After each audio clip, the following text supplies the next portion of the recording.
Hello everyone, let's continue to learn about the providence of resurrection in Abraham's family. So section 3.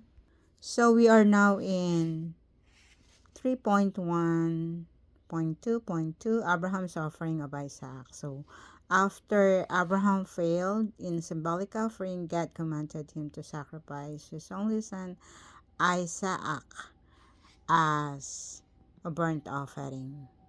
In this way, God began a new dispensation for the purpose of restoring true indemnities of Abraham's failure. So why God worked with Abraham's again when he had him offer Isaac? So first, the number of three represents completion since the providence to lay the foundation for the Messiah in Abraham's family was the third dispensation. So God's principle required that it include this time. So second, Satan has attacked both Adam and his son Cain, defiling the family over the course of two generations. So according to the principle of restoration through indemnity,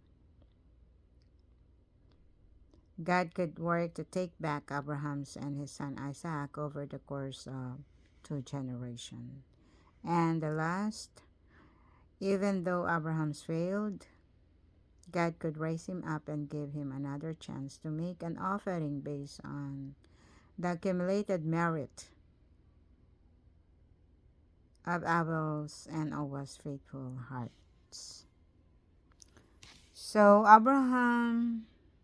Abraham offered Isaac.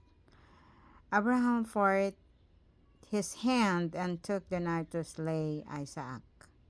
But the angel of the Lord called to him from heaven and said, "Do not lay your hand on the lad or do anything to him, for now I know that you fear God." Genesis 22 verse 9 to 12.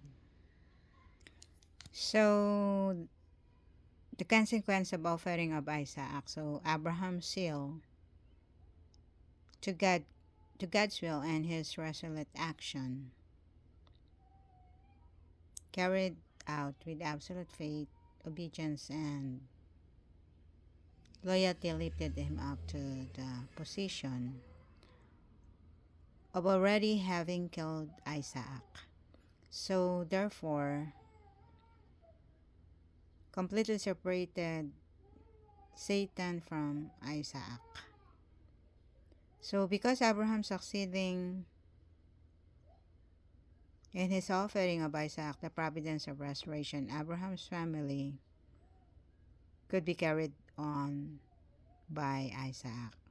Okay, everybody, this is all for today. Bye, everyone.